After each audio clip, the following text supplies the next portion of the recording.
The magic നോവലിലേക്ക് സ്വാഗതം. Commander അവസാന ഭാഗം. അർജുന് മുന്നിലിരുന്ന മധ്യ ഗ്ലാസ് നിറഞ്ഞു തുളുമ്പി. അയാൾ ചിയേഴ്സ് പറഞ്ഞ് ഗ്ലാസ് ഉയർത്തി ചുണ്ടോട് ചേർത്തു. അർജുന് മുന്നിൽ ക്രിസ്റ്റഫർ ഉണ്ടായിരുന്നു. അയാളും മദ്യം നുണഞ്ഞു. മച്ചിൽ തൂങ്ങിക്കിടന്നിരുന്ന ശരറാന്തിലെ വെളിച്ചം അർജുന്റെ കണ്ണുകളിൽ പ്രതിഫലിച്ചു. ഇത് ഹൈദർക്ക് ഉറക്കമില്ലാത്ത രാത്രിയാണ്. അർജുൻ ഓർത്തു. അവന്റെ ബീവിയുടെ ശരീരം ഇപ്പോൾ മെഡിക്കൽ കോളേജ് മോർച്ചറിലെ മേശയ്ക്ക് മുകളിൽ അനാഥമായി കിടക്കുന്നുണ്ടാകും. വീണ്ടും വീണ്ടും ഗ്ലാസുകൾ ഒഴിഞ്ഞുകൊണ്ടിരുന്നു. ഹൈദറുടെ മുഖമായിരുന്നു അർജുൻ്റെ മനം നിറയെ. തൻ്റെ അച്ഛനെ നടു റോഡിലൂടെ ഒരു പട്ടിയെ പോലെ വലിച്ചഴച്ചവൻ. ബാസ്റ്റേഡ്. ക്രിസ്റ്റഫർ, അർജുൻ വിളിച്ചു. അയാൾ തലയുയർത്തി. തൈമൂറിന് എങ്ങനെയുണ്ട്? മെച്ചപ്പെട്ടു വരുന്നു. ഇനി നമുക്ക് കാണാനുള്ളത് DIG അരുണിനെ. ആ നായിൻ്റെ മോനാണല്ലോ എല്ലാറ്റിനും കൂട്ടുനിന്നത്. ക്രിസ്റ്റഫർ ഒന്ന് മൂളി. പിന്നെ എന്തോ ഓർത്തിട്ടെന്ന വണ്ണം പറഞ്ഞു. അയാളിപ്പോൾ ഹൈദറുടെ താവളത്തിൽ കാണും. ഞാനും വിചാരിക്കുന്നു ഈ രാത്രിയിൽ മടങ്ങുകയാണെങ്കിൽ അവൻ എത്തിച്ചേരേണ്ടത് ഇവിടെയാണ്. ആ വാക്കുകളിലെ അർത്ഥം ഗ്രഹിച്ച് ക്രിസ്റ്റഫർ എണീറ്റിരുന്നു. കണ്ണുകൾ തുറന്നു വെച്ച് സാബ് കാത്തിരുന്നോളൂ. ഈ രാത്രിയിൽ അവനെ ഞാൻ ഇവിടെ എത്തിച്ചിരിക്കും. അഥവാ ഞാൻ തിരികെ വന്നില്ലെങ്കിൽ ഇനി എന്നെ പ്രതീക്ഷിക്കുകയും അരുത്. അർജുൻ്റെ പ്രതികരണത്തിന് കാത്തു നിൽക്കാതെ ക്രിസ്റ്റഫർ പുറത്തേക്ക് തൻ്റെ മുറിയിലെത്തി അത്യാവശ്യം വേണ്ട ആയുധങ്ങളും മറ്റുമായി തിരികെ കാറിനടുത്തേക്ക് നീങ്ങി. ആരെയും കൂട്ടാതെ ഒറ്റയ്ക്കായിരുന്നു ഈ യാത്ര. അംബാസിഡർ കാറിൻ്റെ ഹെഡ്ലൈറ്റുകൾ തീ കണ്ണുകളായി ഇരുട്ട് തുളച്ചു. കണ്ണിലും മനസ്സിലും ആവാഹിച്ച അഗ്നിയുമായ സ്റ്റിയറിംഗ് വീലിനു പിന്നിൽ ക്രിസ്റ്റഫർ. സഞ്ചരിക്കുന്ന ഒരു ആയുധപ്പുരയായിരുന്നു ആ കാർ. രാത്രി ഏറെ കനത്തിട്ടും SP കമൽദാസ് ഓഫീസിൽ തന്നെ ഉണ്ടായിരുന്നു. സിഗരറ്റ് തുടർച്ചയായി പുകച്ചു തള്ളുമ്പോഴും കമൽദാസ് എന്തോ ഗാഢമായി ചിന്തിക്കുകയാണ്. ഈ രാത്രി വളരെ സങ്കീർണമാണെന്ന് SPക്ക് അറിയാം. ഭാര്യയുടെ മൃതദേഹം മോർച്ചറിയിലാണെങ്കിലും ഹൈദർ അർജുനെതിരെ ആഞ്ഞടിക്കാൻ മടിക്കില്ല. അങ്ങനെ സംഭവിച്ചാൽ ഒന്നിനു പകരം 2 പക്ഷികൾ തൻ്റെ മുന്നിൽ പിടഞ്ഞു വീഴണം. അർജുനും ഹൈദറും രണ്ടുപേരും തൻ്റെ മുന്നിൽ ഒരേപോലെയാണ്. നീതിയുടെ തുലാസിൽ ഇരുവർക്കും ഒരേ സ്ഥാനം. SP ഫോൺ എടുത്തു. അപ്പുറത്ത് SI സമദിനെ കിട്ടി. താൻ ഇവിടേക്ക് വാ. 5 മിനിറ്റിനുള്ളിൽ സമതെത്തി. കമൽദാസ് അയാളുടെ മുഖത്തേക്ക് നോക്കിക്കൊണ്ട് സംസാരിച്ചു. ഈ രാത്രി സമദിന് കുറേ ജോലിയുണ്ട് സർ. വിശ്വസ്തരായ 4-5 പോലീസുകാരെ കൂടി കൂട്ടിക്കോളൂ. ഹൈദറുടെ വീടിനരികിൽ മറ്റാർക്കും സംശയം തോന്നാതെ കാത്തു നിൽക്കണം. ഇനി അവിടെ നിന്നും അകത്തേക്കും പുറത്തേക്കും പോകുന്ന വാഹനങ്ങളെ ട്രേസ് ചെയ്യുക. വിവരം അപ്പോൾ എനിക്കറിയണം സർ. ഹൈദർ ഈ രാത്രിയിൽ അർജുനെ തേടി ഇറങ്ങുകയാണെങ്കിൽ നമുക്ക് 2 അധോലോക നായകന്മാരുടെ ശല്യം ഒഴിവായി കിട്ടും സർ. സല്യൂട്ട് ചെയ്തിട്ട് സമദ് പോയി. തൻ്റെ സീറ്റിൽ പിന്നോട്ട് ആഞ്ഞമർന്ന് ഒരു സിഗരറ്റിനു കൂടി കമൽദാസ് തീ കൊളുത്തി. ഹൈദറുടെ താവളം. വല്ലാത്തൊരു നിശബ്ദത അവിടെ നിറഞ്ഞു നിന്നിരുന്നു. തളർന്ന അവശനായതുപോലെ ഒരു സെറ്റിയിൽ ചാരിക്കിടക്കുകയാണ് ഹൈദർ. ചീഫ് മിനിസ്റ്റർ രംഗനാഥും ഹോം മിനിസ്റ്റർ സുകുമാരൻ നായരും അയാളെ ആശ്വസിപ്പിക്കാൻ എന്നവണ്ണം അടുത്തു തന്നെയുണ്ട്. DIG അരുൺ അൻസാറുമായി എന്തോ സ്വരം താഴ്ത്തി സംസാരിക്കുന്നുണ്ടെങ്കിലും അവരിരുവർക്കുമല്ലാതെ മറ്റാർക്കും അത് കേട്ടുകൂടാ. ഹൈദർ ആദ്യമായി വേർപാടിൻ്റെ വേദന അറിയുകയായിരുന്നു. തൻ്റെ സുൽഫത്ത്. തൻ്റെ എല്ലാ ഉയർച്ചയ്ക്ക് പിന്നിലും അവൾ ഉണ്ടായിരുന്നെന്ന് അയാൾ ഓർത്തു. തലസ്ഥാനത്തെ കാൽ കീഴിട്ട് ഞെരിച്ചമർത്തുന്നത് തനിക്ക് പോലും ഇത്തരം ഒരവസ്ഥ ഉണ്ടാവുക. ഹൈദർ ആദ്യമായി പരാജയത്തിൻ്റെ രുചി അറിയുകയാണ്. ശത്രുവിൻ്റെ കയ്യിൽ നിന്നും തൻ്റെ ഭാര്യയെ പോലും രക്ഷിക്കാൻ കഴിഞ്ഞില്ലെന്ന് വന്നാൽ അർജുൻ്റെ മുഖമായിരുന്നു അയാളുടെ മനസ്സ് നിറയെ. ആ നായിൻ്റെ മോനെ ഇനി ബാക്കി വെച്ചിട്ട് കാര്യമില്ല. ഹൈദറുടെ അണപ്പല്ലുകൾ ഞെരിഞ്ഞമരുകയായിരുന്നു. അൻസാർ. അപ്രതീക്ഷിതമായൊരു നിമിഷത്തിൽ ഹൈദർ അലറി വിളിച്ചു. ആ ശബ്ദം കെട്ടിടത്തിൻ്റെ ഓരോ മൂലയിലും മാറ്റൊലി കൊണ്ടു. അൻസാർ പിടഞ്ഞെണീറ്റു. രംഗനാഥും സുകുമാരൻ നായരും അരുണും ചകിതഭാവത്തിൽ ഹൈദറെ നോക്കി. അൻസാർ, സുൽഫത്തിന്റെ മൃതദേഹം മോർച്ചറിയിലേക്ക് മാറ്റാൻ വേണ്ട ഏർപ്പാടുകൾ ചെയ്തോളൂ. നടുങ്ങിപ്പോയി അവർ. ഹൈദർ ഒന്നിനും മടിക്കില്ലെന്ന് ആ മുഖത്തു തന്നെ വ്യക്തമായിരുന്നു. അൻസാർ ആർക്കോ ടെലിഫോൺ ചെയ്യുകയായിരുന്നു. ഒരിക്കൽ കൂടി ഹൈദർ അയാളെ തിരിഞ്ഞു നോക്കി. അയാൾ ആജ്ഞയ്ക്ക് കാതോർത്തു. ഈ രാത്രി നമുക്ക് ഉണർന്നിരിക്കാനുള്ളതാണ്. തലസ്ഥാനം ചോരയിൽ കുളിപ്പിച്ചിട്ടായാലും എനിക്ക് അവനെ കിട്ടണം, അർജുനെ. അതിനുവേണ്ടി എത്ര ശവശരീരങ്ങൾ വീണാലും വേണ്ടിയില്ല. നമ്മുടെ ആൾക്കാരോടെല്ലാം വിളിച്ചു പറഞ്ഞേക്കൂ, സ്റ്റൈൻ ഗണ്ണുകളിൽ നിന്നും അഗ്നിയിരിക്കാൻ ഒരുങ്ങിക്കൊള്ളാൻ. കാര്യങ്ങൾ നിയന്ത്രണാതീതമാവുകയാണെന്ന് DIG അരുണിന് മനസ്സിലായി. ഹൈദറുടെ തോക്കിൻ കുടലിന് മുന്നിൽ നിരപരാധികളും എരിഞ്ഞു തീർന്നേക്കാം. കണ്ണിൽ കാണുന്നവരെ മുഴുവൻ അങ്ങേ ലോകത്തേക്ക് പറഞ്ഞയക്കാനും അയാൾ മടിക്കില്ല. അത് പാടില്ലല്ലോ. അരുൺ ശാന്തനായി ഹൈദറോട് പറഞ്ഞു. ഹൈദർ, അവന്റെ താവളം എവിടെന്നോ സഹായികൾ ആരൊക്കെയെന്നോ അറിയാതെ ചാടി പുറപ്പെട്ടിട്ട് എന്ത് കാര്യം? കത്തുന്ന കണ്ണുകൾ കൊണ്ട് ഹൈദർ അരുണിനെ നോക്കി. പെടഞ്ഞു വീഴുന്നവരിൽ ആർക്കെങ്കിലും ഒരാൾക്ക് അവനെ ചൂണ്ടിത്തരാൻ കഴിഞ്ഞേക്കും. കൈകൾ പിന്നിൽ കെട്ടി ഹൈദർ മുറിയിൽ അങ്ങോട്ടും ഇങ്ങോട്ടും നടന്നു. എന്തായാലും മുന്നോട്ട് വെച്ച കാൽ പിന്നോട്ടില്ല. ഹൈദറുടെ ഭാര്യയോടൊപ്പം അങ്ങേ ലോകത്തേക്ക് പോകാൻ കുറേ പേരെങ്കിലും ഉണ്ടായേ പറ്റൂ. ഹൈദർ മേശയിൽ നിന്ന് സ്റ്റൈൻ ഗൺ വലിച്ചെടുത്തു. അൻസാർ, കമോൺ. ആർക്കും അവരെ തടയാൻ കഴിഞ്ഞില്ല. ഇരുവരും തറ ചവിട്ടിക്കുലുക്കി പുറത്തേക്ക് നടന്നു. സർ. ആരും ഒന്നും പിടികെട്ടാതെ പരസ്പരം നോക്കി. ഹൈദർ തന്നെ അവർക്കുള്ള ഉത്തരവ് നൽകി. ആ നായിൻ്റെ മോൻ എൻ്റെ മുന്നിൽ പിടഞ്ഞു വീഴണം. അവൻ്റെ അവസാനത്തെ പിടച്ചിൽ കണ്ടിട്ടേ ഹൈദറുടെ ബീവിയുടെ മയ്യത്തെടുക്കുന്നുള്ളൂ. ഹൈദർ, രംഗനാഥ് എന്തോ പറയാൻ ഭാവിച്ചു. വേണ്ട, ആരും ഒന്നും പറയണ്ട. അവനെ ഒതുക്കാനാണെന്ന് പറഞ്ഞ് വടക്കൂന്ന് ഒരു പോലീസ് ഉദ്യോഗസ്ഥനെ കെട്ടിയെടുത്തിട്ടുണ്ട് വന്നിട്ട് എന്തായി? അതിനും ആർക്കും ഉത്തരവില്ലായിരുന്നു. ഹൈദർ തുടർന്നു. അതുകൊണ്ട് ഇനി ഹൈദർക്ക് ഹൈദറുടെ വഴി, ഹൈദറുടെ നീതി. നഷ്ടങ്ങൾ മുഴുവൻ എനിക്കാണല്ലോ. അതുകൊണ്ട് തന്നെ എന്നെ എതിർക്കാൻ ആരും ശ്രമിക്കരുത്. എതിർക്കുന്നവർക്ക് മുഖം നോക്കാതെ നൽകാൻ എൻ്റെ പക്കലുള്ളത് മരണമാണ്. പുറത്ത് ബെൻസ് കാർ സ്റ്റാർട്ടായി. ഒരു ഭാഗത്തെ പൂച്ചട്ടികളെ ഇടിച്ചു തകർത്തുകൊണ്ട് വെട്ടിത്തിരിഞ്ഞ കാർ ഗേറ്റിലേക്ക് പാഞ്ഞു. ചീഫ് മിനിസ്റ്റർ രംഗനാഥ് ഹോം മിനിസ്റ്ററുടെ കണ്ണുകളിലേക്ക് കണ്ണുകൾ നട്ടു. കുറ്റപ്പെടുത്തുന്ന ഒരു ഭാവം സുകുമാരൻ നായർ കണ്ടു. താനാണിതിന് എല്ലാറ്റിനും കാരണക്കാരനെന്ന് ആ നോട്ടത്തിലുണ്ട്. ഹോം മിനിസ്റ്ററുടെ തൊണ്ടയിൽ വാക്കുകൾ ചത്തുകിടന്നു. DIG അരുൺ അസ്വസ്ഥനായി. ഹൈദറെ തൊടാൻ തങ്ങൾ ആരെയും കൊണ്ട് കഴിയുകയില്ലെന്ന് അയാൾക്ക് തോന്നി. തങ്ങളുടെ മുന്നിൽ മല പോലെ വളർന്നിരിക്കുകയാണ് ഹൈദർ. ഇനി നമ്മളിവിടെ നിന്നിട്ടെന്താ? രംഗനാഥിന്റെ ശബ്ദമാണ് അവിടെ തങ്ങി നിന്നിരുന്ന കനത്ത നിശബ്ദതയ്ക്ക് മുകളിൽ വന്നു വീണത്. സുകുമാരൻ നായർ യാന്ത്രികമായി മൂളി. SP കമൽദാസിന്റെ വയർലെസ്സിലൂടെ SI സമദിന്റെ സന്ദേശം പറന്നെത്തി. സർ, ഹൈദറും അൻസാറും ബെൻസ് കാറിൽ തിരിച്ചിട്ടുണ്ട്. കമൽദാസിന്റെ നെറ്റി ചുളിഞ്ഞു. അയാൾക്ക് അപകടം മണത്തു. താൻ ഭീതിയോടെ ചിന്തിച്ചിരുന്ന സമയം ആഗതമായിരിക്കുന്നു. ഭാര്യയുടെ മൃതദേഹം കാത്തുവെച്ചിട്ട് ആഞ്ഞടിക്കാൻ ഭാവിക്കുകയാണ് ഹൈദർ. അവനെ വിട്ടുകൂടാ. ട്രേസ് ഹിം പറഞ്ഞിട്ട് കമൽദാസ് കുതിച്ചെണീറ്റു. വയർലെസ് കീശയിൽ തിരികെ. നിമിഷങ്ങൾക്കുള്ളിൽ അയാൾ കാറിന്റെ സ്റ്റിയറിംഗ് വീലിന് പിന്നിലെത്തിക്കഴിഞ്ഞു. ഡ്രൈവർ ഓടിയെത്തുമ്പോഴേക്കും കാർ ഗേറ്റ് കടന്നിരുന്നു. വളരെ സാവധാനമാണ് DIG അരുൺ കാർ ഓടിച്ചത്. ഡ്രൈവറെ കൂടാതെയായിരുന്നു അയാൾ അവിടെ എത്തിയത്. ഇപ്പോൾ ഹൈദറോ അർജുനോ ആരെങ്കിലും ഒരാൾ പിടഞ്ഞു തീരുന്നതുവരെ ഈ പോരാട്ടം തുടരുമെന്ന് അയാൾ ഊഹിച്ചു. പോലീസ് നിശബ്ദരായിരിക്കുന്നതാണ് ബുദ്ധി. പക്ഷേ കണ്ണും കാതും തുറന്നു വെച്ചിരിക്കണം. 2 പേരിൽ ആരവശേഷിക്കുന്നതെന്ന് മനസ്സിലാക്കിയിട്ട് സ്റ്റൈൻ ഗണ്ണിൽ നിന്ന് അഗ്നിയിരിക്കണം. അതോടെ തലവേദന തീരും. മുഖ്യമന്ത്രിക്കും ആഭ്യന്തരമന്ത്രിക്കും പോലും ഹൈദറെ താങ്ങാൻ പറ്റാത്ത അവസ്ഥയായിരിക്കുന്നു. ഹൈദറുടെ പതനമേ അവരും ഇനി മനസ്സിലാഗ്രഹിക്കും. പെട്ടെന്ന് ഏതോ സ്വപ്നത്തിൽ നിന്ന് ഞെട്ടി ഉണരുന്നത് പോലെ അരുൺ ഒന്ന് കിടുങ്ങി. അയാളുടെ കാർ ബ്രേക്കിൽ ആഞ്ഞമർന്നു. മുന്നിൽ മാർഗതടസ്സം സൃഷ്ടിച്ചിരുന്ന അംബാസിഡർ കാറിൽ മുട്ടുന്നതിന് 1 സെക്കൻഡ് കൂടി മതിയായിരുന്നു. അരുൺ ഹോണടിച്ചു. കാറിൽ ആരുമില്ലെന്ന് തോന്നി. പൊടുന്നനെ തൻ്റെ അരികിൽ ഒരു നിഴൽ ചലിച്ചതുപോലെ തോന്നി അരുണിന്. അയാൾ നടുങ്ങി തിരിഞ്ഞു. തൊട്ടടുത്ത് ഒരു കനത്ത നിഴൽ. എന്തോ ചോദിക്കാൻ ശ്രമിക്കുമ്പോഴേക്കും നെഞ്ചിൽ സ്റ്റൈൽ ഗണ്ണിൻ്റെ ബാരൽ അമർന്നു കഴിഞ്ഞിരുന്നു. ഒരു മുറിയുടെ മൂലയിലേക്ക് DIG അരുൺ തല്ലി അലച്ചു. വീണു. ശിരസ് തറയിൽ ആഞ്ഞിടിച്ചു. അരുൺ വേദനയോടെ പിടയുമ്പോൾ പിന്നിൽ വാതിൽ ചേർന്ന് അടഞ്ഞു കഴിഞ്ഞിരുന്നു. മുറിയിൽ കനത്ത ഇരുട്ട്. അരുൺ തപ്പി തടഞ്ഞു.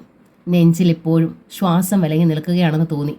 ഹൈദറുടെ താവളത്തിൽ നിന്നും തിരിച്ചു പോരാൻ തോന്നിയ നിമിഷങ്ങളെ അയാൾ സ്വയം പഴിച്ചു.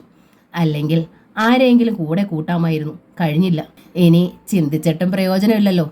കുടുങ്ങിപ്പോയിരിക്കുന്നു. ഒന്നു മാത്രമേ ഇനി അറിയാനുള്ളൂ. ആരാണ് തന്നെ ഇവിടെ കൊണ്ടുവന്നിരിക്കുന്നത്? അർജുൻ്റെ ആൾക്കാരോ അതോ? സ്റ്റൈൻ ഗണ്ണിൻ്റെ കുഴൽ നെഞ്ചിലമർന്നപ്പോൾ തനിക്ക് അനുസരിക്കാൻ കഴിയാതെ പോയി. കാറിൽ വയർലെസ്സും ഉണ്ടായിരുന്നു. പക്ഷെ എന്ത് പ്രയോജനം? ഇവിടെ തന്നെ രക്ഷിക്കാൻ ആരെങ്കിലും എത്തിച്ചേരുമെന്ന പ്രതീക്ഷയൊന്നും അരുണിനില്ല. ഇരുളിൽ ഭിത്തിയും ചാരി അരുണിരുന്നു. മുന്നിൽ വാതിൽ തുറക്കപ്പെടുന്ന ശബ്ദം കേട്ടാണ് നടുങ്ങി തല ഉയർത്തിയത്. പുറത്തെ വെളിച്ചം അകത്തേക്ക് അടിച്ചു കയറി. അതിനുള്ളിലൂടെ അകത്തേക്കൊരു മനുഷ്യൻ കയറി വന്നു. ആ മുഖം കാണാൻ അരുണിന് കഴിഞ്ഞില്ല. കാരണം ശിരസിലൊരു തൊപ്പി അണിഞ്ഞിരുന്നു അയാൾ. വാതിൽ പുറംകാൽ കൊണ്ട് തട്ടി അടയ്ക്കുന്നതിനിടെ അയാൾ ഭിത്തിയിൽ എവിടെയോ സ്പർശിച്ചു. മുറിക്കുള്ളിൽ അനേകം ബൾബുകൾ ഒന്നിച്ചു തെളിഞ്ഞു. അർജുൻ! വിറയ്ക്കുന്ന ചുണ്ടുകൾക്കിടയിൽ നിന്നും അവ്യക്തമായ ശബ്ദം പുറത്തേക്ക് വന്നു. അർജുൻ പതിയെ ചിരിച്ചു. അപ്പോൾ നിനക്കെന്നെ മനസ്സിലായി. ഈ ഒരു മുഖാമുഖം ഉറക്കത്തിൽ പോലും നീ പ്രതീക്ഷിച്ചിരുന്നില്ലല്ലോ, അല്ലേ? അരുണിന്റെ തൊണ്ടയിൽ വാക്കുകൾ ചത്തു വീണു. അയാൾ ദയനീയമായി അർജുനെ നോക്കി.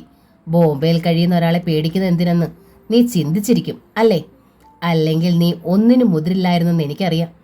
ഭാര്യയെ അധോലോക നായകനെന്ന് വീമ്പിളക്കുന്ന ഒരു ബാസ്റ്റേഡിന് പങ്കിട്ട് കൊടുത്തും അവളുടെ മാതാപിതാക്കളെ കൊന്നൊടുക്കുകയും നീ നേടിയെടുത്ത ഈ DIG പദവിക്ക് നിന്നെ രക്ഷിക്കാൻ കഴിയുമെന്ന് നീ വിചാരിക്കുന്നുണ്ടോ? അർജുന്റെ കത്തുന്ന കണ്ണുകളെ നേരിടാനുള്ള ശക്തിയില്ലാതെ അയാൾ നോട്ടം തെറ്റിച്ചു കളഞ്ഞു.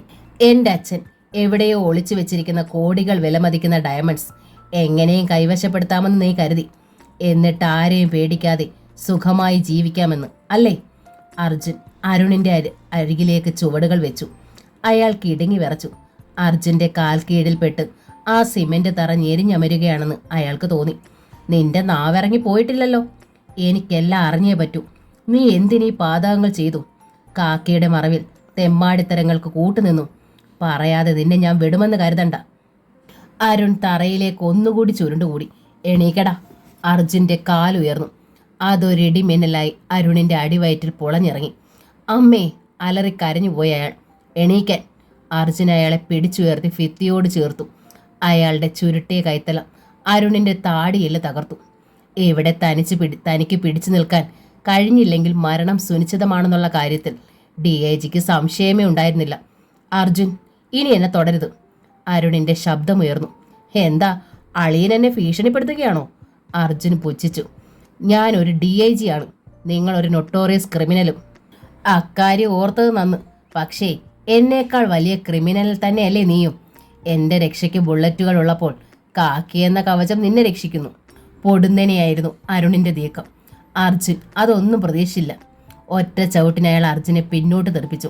അനന്തരം ഒരു കാട്ടുപന്നിയെപ്പോലെ കുതിച്ചു ചാടി. അർജുന്റെ ബാലൻസ് നഷ്ടമായി.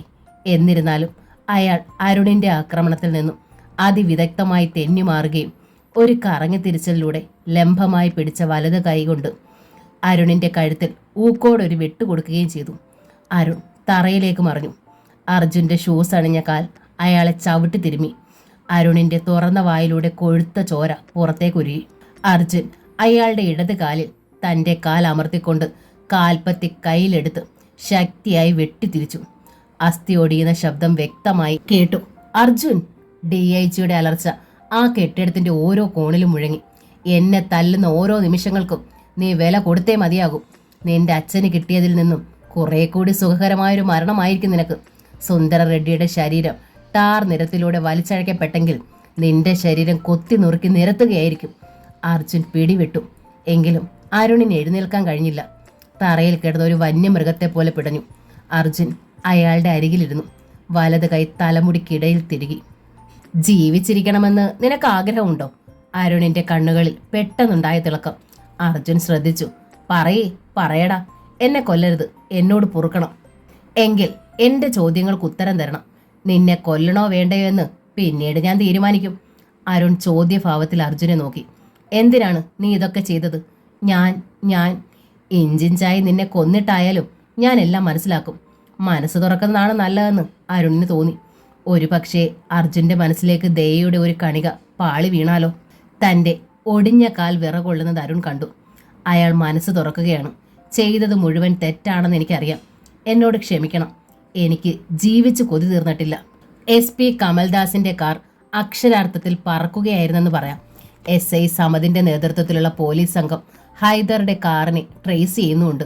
പക്ഷേ ആ വിദേശ നിർമ്മിത കാറിന്റെ ഒപ്പമെത്താൻ തങ്ങളുടെ ജീപ്പിനെ കൊണ്ട് കഴിയുന്നില്ല എന്നും മറ്റും സമദ് വയർലെസ്സിലൂടെ അറിയിക്കുന്നുണ്ടായിരുന്നു.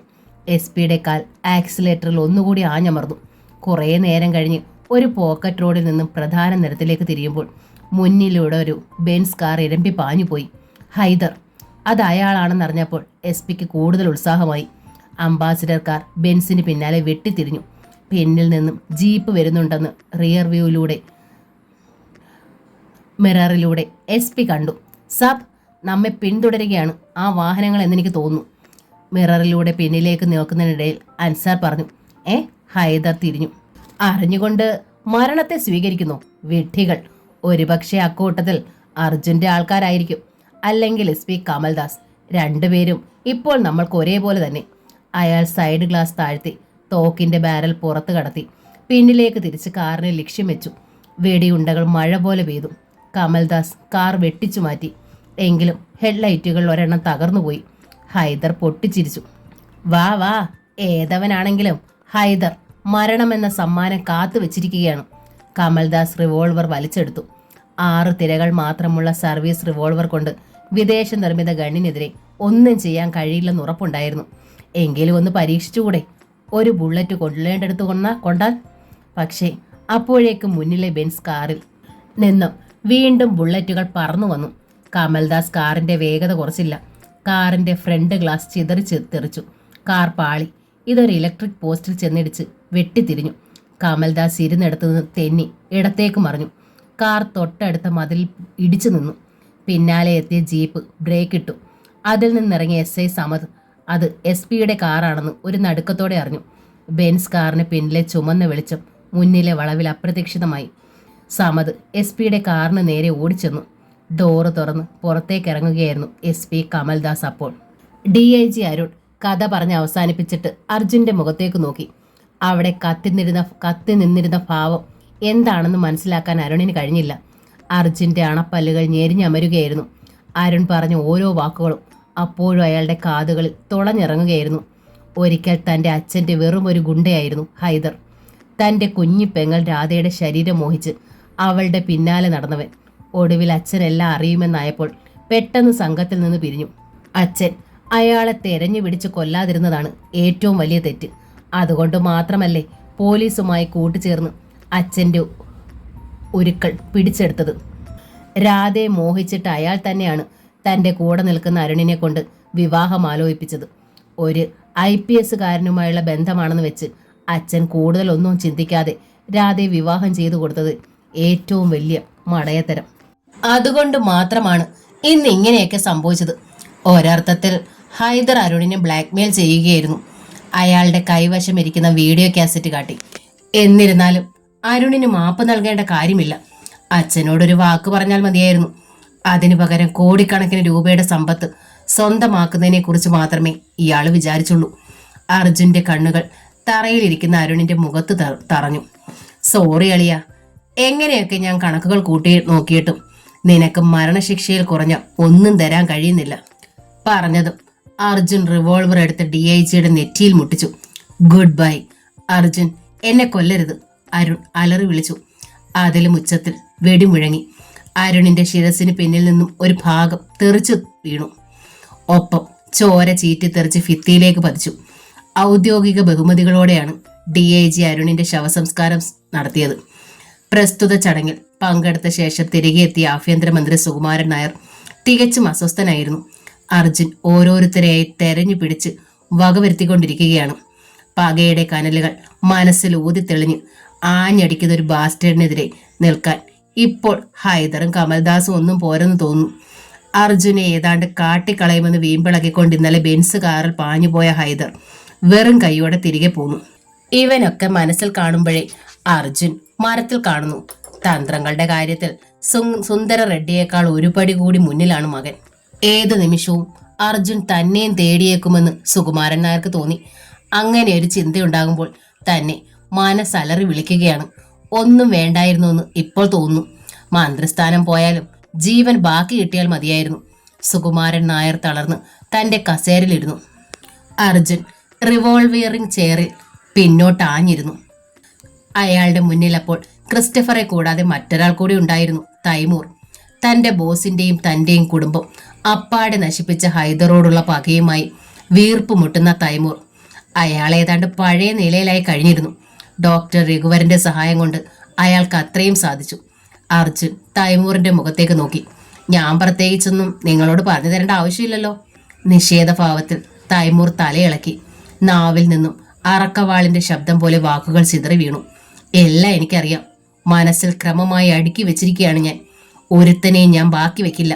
ആദ്യം എനിക്ക് വേണ്ടത് അൻസാറിനെയാണ്. അവൻ കൂടി ഇല്ലാതെയായാൽ ഹൈദറുടെ ഇടത് കൈ പോയതുപോലെയാകും. അർജുൻ ശിരസിളക്കി. അച്ഛന്റെ പടനായകന് എന്ത് സഹായവും എന്നിൽ. രാത്രി കനക്കുകയാണ്. അൻസാർ മാരുതി ജിപ്സിയിലായിരുന്നു.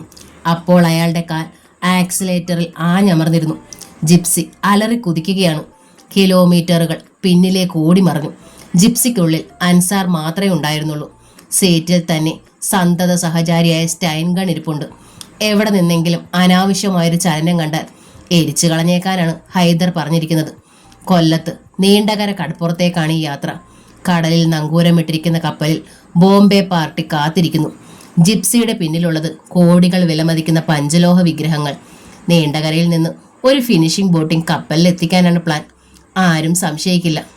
ജിപ്സി ആറ്റിങ്ങൽ പിന്നിട്ടു. അർദ്ധരാത്രി കഴിഞ്ഞതിനാൽ നാഷണൽ ഹൈവേയിൽ തിരക്കൊന്നൊഴിഞ്ഞിട്ടുണ്ട്. ലോഡുമായി പോകുന്ന ലോറികളാണിപ്പോൾ ഏറെ. ഇടയ്ക്കിടെ സൂപ്പർ ഫാസ്റ്റുകൾ കടന്നുപോയി. പൊടുന്നനെ പിന്നിൽ നിന്നൊരു ചലനമുണ്ടായതുപോലെ അൻസാറിന് തോന്നി. അയാൾ നടുങ്ങിത്തിരിഞ്ഞു. വിഗ്രഹങ്ങൾ പരസ്പരം കൂട്ടിമുട്ടി വല്ലാത്തൊരു ശബ്ദമുണ്ടാക്കി. തോക്കെടുക്കാൻ കൈ നീട്ടുമ്പോഴേക്കും പിൻകഴുത്തിൽ ഒരു ലോഹക്കുഴലിന്റെ തണുത്ത സ്പർശനം. ഒപ്പം ഇടിമുഴക്കം പോലെ ശബ്ദവും വന്നു. അൻസാർ, അനങ്ങിപ്പോയാൽ ചിതറിത്തെറിക്കുന്നത് നിന്റെ ശിരസാണ്. താൻ എവിടെയോ കേട്ടിട്ടുള്ള ശബ്ദമാണതെന്ന് അൻസാറിന് തോന്നിയെങ്കിലും ഏതാണെന്ന് വ്യക്തമായില്ല. പിന്നിലെ മനുഷ്യൻ കൈ നീട്ടി മുൻ സീറ്റിൽ നിന്നും സ്റ്റൈൻഗൺ വലിച്ചെടുത്തു. ഇനി നീ അനുസരിക്കേണ്ടത് ഞാൻ പറയുന്നത് മാത്രം. അൻസാറിന്റെ കണ്ണുകൾ കുറുകി. അയാൾ കുറുക്കന്റെ കൗശലം നിറഞ്ഞു. ശത്രുവിനെ എങ്ങനെങ്കിലും കീഴ്പ്പെടുത്തിയേ പറ്റൂ. കോടികൾ നഷ്ടപ്പെടുത്തിയിട്ട് പരാജിതനായി ഹൈദറുടെ മുന്നിലേക്ക് മടങ്ങി ചെല്ലുന്നതിനെ കുറിച്ച് അയാൾക്ക് ചിന്തിക്കാനേ വയ്യ. അൻസാറിന്റെ മനസ്സിലുള്ളത് അയാൾ മനസ്സിലാക്കിയെന്ന് തോന്നുന്നു. വേണ്ട, അൻസാർ മനസ്സിലരുതാത്തതൊന്നും വേണ്ട. എന്നെ കബളിപ്പിച്ച് രക്ഷപ്പെടാമെന്ന് അറിയാതെ പോലും ചിന്തിച്ചു പോകരുത്. പിൻകഴുത്തിൽ ലോഹക്കുഴൽ ഒന്നുകൂടി അമർന്നു. അടുത്ത സെക്കൻഡിൽ അൻസാർ കാലമർത്തി ഞെരിച്ചു. വല്ലാത്തൊരു ശബ്ദത്തോടെ ജിപ്സി തറയിൽ ഉരഞ്ഞു നിന്നു.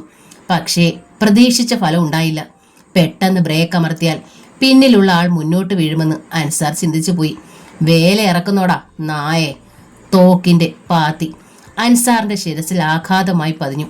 അയാൾ അലറിക്കരഞ്ഞു. ജീപ്പിന്റെ എഞ്ചിൻ ഓഫ് ചെയ്തു. ഒരിക്കൽ കൂടി തോക്കിന്റെ പാത്തി ചീറി വന്നു. അൻസാർ സ്റ്റിയറിംഗ് വീലിലേക്ക് കമിഴ്ന്നു വീണു. പിന്നെ ചലിച്ചില്ല. യാതൊരു ധൃതിയും കൂടാതെ പിന്നിലെ മനുഷ്യൻ മുന്നിലെത്തി. തൈമൂർ. ഉറക്കത്തിനിടയിൽ ഫോണിന്റെ നിർത്താതെയുള്ള ശബ്ദമാണ് ഹൈദറെ ഉണർത്തിയത്. അയാൾ കൈ നീട്ടി റിസീവർ എടുത്തു. ഹലോ. ഉറങ്ങുകയായിരുന്നോടാ നായിന്റെ മോനെ. അപ്പുറത്ത് അപരിചിത സ്വരം. ആരാടാ നീ? ഹൈദർ അലറി. അത് പറയാം. അതിനു മുൻപ് നിനക്കൊരു സന്തോഷ വാർത്ത കേൾക്കണ്ടേ? കോടിക്കണക്കിന് വില വരുന്ന നിന്റെ പഞ്ചലോഹ വിഗ്രഹങ്ങളും അൻസാറും പിടിയിലായി. നിന്റെ റബ്ബേ, ആരുടെ പിടിയിൽ? ഓനെ ഇന്ന് ഞാൻ കൊല്ലും. നീ ഒരു പുല്ലും ചെയ്യത്തില്ലടാ. അത് പിടിച്ചെടുത്തവൻ തന്നെയാണ് സംസാരിക്കുന്നത്. തൈമൂർ ബാസ്റ്റേഡ്. ആ, സമ്മതിച്ചു. പക്ഷേ ഒന്ന് നീ ഓർത്തോ, ഇനി അൻസാറിനെ പ്രതീക്ഷിക്കണ്ട. അവനെ ഞാനിങ്ങ് ദത്തെടുത്തു. ഒരുപാട് കണക്കുകൾ തീർക്കാനുണ്ടല്ലോ. ഈ രാത്രിയിൽ തന്നെ ഞാൻ അവനെ അങ്ങേ ലോകലത്തേക്ക് പാഴ്സൽ ചെയ്യും. ഹൈദറുടെ മുഖത്തുകൂടി വിയർപ്പ് ചാലുകൾ ഒഴുകി. വിഗ്രഹങ്ങൾ 10 കോടിയിലധികമാണ് നഷ്ടം. അൻസാറിനെ വീഴ്ത്തി മറ്റാരും അത് കൊണ്ടുപോകില്ലെന്ന് വിശ്വസിച്ചു. അൻസാർ പരാജയപ്പെടുകയെന്ന് വന്നാൽ ഇല്ല. ഇത് തന്നെ കബളിപ്പിക്കാൻ വേണ്ടി തൈമൂർ ചമച്ച തന്ത്രമാണ്. അൻസാറിന്റെ സ്റ്റൈൻ ഗണ്ണിൽ നിന്നുതിരുന്ന തീയുണ്ടകൾക്ക് മുന്നിൽ എരിഞ്ഞു തീരാതിരിക്കാൻ ഒരുത്തനും കഴിയില്ലല്ലോ. അപ്പുറത്തുനിന്ന് തൈമൂറിന്റെ ശബ്ദം വീണ്ടും കേട്ടു. വിശ്വസ്തനായ വേട്ടനായി, ഇനി നിനക്കൊരു ഓർമ്മ മാത്രമായിരിക്കട്ടെ. ഞാനീ പറഞ്ഞതൊന്നും നീ വിശ്വസിച്ചിട്ടില്ലെങ്കിൽ എനിക്ക് നിന്നോട് സഹതാപം മാത്രമാണ് ബാക്കിയുള്ളത്. ഫോൺ കട്ടായി. ഹൈദറുടെ കയ്യിൽ നിന്നും റിസീവർ വഴുതി. ആദ്യം DIG അരുൺ, തൊട്ടു പിന്നാലെ അൻസാറും പോയിരിക്കുന്നു. ഇതിനൊക്കെ മുൻപ് തന്നെ സുൽഫത്ത്. അർജുൻ ചോര കൊണ്ട് കളിക്കുകയാണ്. ചീഫ് മിനിസ്റ്റർ രംഗനാഥ് അസ്വസ്ഥനായി. അവന്റെ ഹിറ്റ് ലിസ്റ്റിൽ നിന്നും താനും ഉണ്ടെന്നുള്ള കാര്യത്തിൽ അയാൾക്ക് സംശയമേ ഉണ്ടായിരുന്നില്ല. തനിക്ക് വേണ്ടി ഇപ്പോഴേ കുറെ ബുള്ളറ്റുകൾ അവൻ തന്റെ ലൈറ്റ് മെഷീൻ ഗണ്ണിൽ റിസർവ് ചെയ്തിരിക്കും. അതേക്കുറിച്ച് ചിന്തിച്ചപ്പോൾ തന്നെ കാൽ മുതൽ ഒരു പെരുപ്പ് മുകളിലേക്ക് അരിച്ചു കയറുന്നത് രംഗനാഥ് അറിഞ്ഞു. അൻസാറിന്റെ ശവശരീരം ഇനിയും തിരികെ കിട്ടിയില്ലെങ്കിലും അയാൾ ബാക്കി കാണില്ലെന്ന് ഉറപ്പാണ്. ജീവനോടെ അർജുൻ അവനെ പുറത്തേക്ക് വിടില്ല. സുകുമാരൻ നായർ എവിടെ? എല്ലാറ്റിനും കാരണക്കാരൻ അയാൾ ഒരുത്തനാണ്. ഇപ്പോൾ എങ്ങനെയെങ്കിലും ഒരു വിദേശയാത്ര തരപ്പെടുത്തി ഇവിടെ നിന്നും അകന്നു നിൽക്കാനാണ് അയാളുടെ പ്ലാൻ. അത് വേണ്ട, പോലീസ് ഫോഴ്സ് അപ്പാടെ കയ്യിലുണ്ടല്ലോ. എന്ത് വില കൊടുത്തും അർജുനെ അകത്താക്കണം. അതിനു പകരം SP കമൽദാസിനെ കണ്ടിട്ടും കുറച്ച് ദിവസങ്ങളായി. അയാളും മാളത്തിൽ കയറി വിളിച്ചോ അർജുനെതിരെ ആഞ്ഞടിക്കാൻ പോലീസ് യൂണിഫോമിലെ ഈ ധിക്കാരിക്ക് മാത്രമേ കഴിയുള്ളൂ എന്ന് കരുതിയിട്ട്. പൊടുന്നനെ ഫോൺ ശബ്ദിച്ചു. മന്ത്രി റിസീവർ എടുത്തു. യെസ്, ചീഫ് മിനിസ്റ്റർ അല്ലേ? പറയൂ. ഞാൻ അർജുനാണ്. ഞാൻ അർജുൻ്റെ ചിരി റിസീവറിലൂടെ ഒഴുകിയെത്തി. ഞാൻ നാളെ കഴിഞ്ഞ് ബോംബെക്ക് മടങ്ങുകയാണ്. ആ വിവരം സാറിനെ ഒന്ന് അറിയിക്കാനാണ് വിളിച്ചത്. രംഗനാഥന് അല്പ ആശ്വാസം തോന്നി. ഈ ചെകുത്താൻ എത്രയും വേഗം മടങ്ങിപ്പോയിരുന്നെങ്കിൽ. സാർ എന്താ ഒന്നും പറയാത്തത്? അത് ഞാൻ ഇത്രയും പോലീസ് അരിച്ചു വെറുക്കുന്നതിനിടയിൽ ഞാൻ എങ്ങനെ പോകുമെന്ന് ചിന്തിക്കുകയാണെങ്കിൽ സാറ് വിഷമിക്കണ്ട, ഞാൻ എങ്ങനെയും പൊയ്ക്കോളാം. രംഗനാഥ് മിണ്ടിയില്ല. അർജുൻ തുടർന്നു. എൻ്റെ ഇവിടുത്തെ ജോലി പൂർത്തിയാവുകയാണ്. താങ്കളും ആഭ്യന്തരനും ഹൈദറും മാത്രമേ ഇനി ബാക്കിയുള്ളല്ലോ. നിങ്ങൾക്ക് വേണ്ടി ഓരോ മെഷീൻ ഗണ്ണുകൾ ഞാൻ മാറ്റിവെച്ചിട്ടുണ്ട്. ബോംബെ യാത്രയ്ക്ക് മുമ്പ് നിങ്ങൾ മൂവരും എൻ്റെ അച്ഛന് കൂട്ടുപോയിരിക്കും. അക്കാര്യത്തിൽ ഇനി സംശയം വേണ്ട.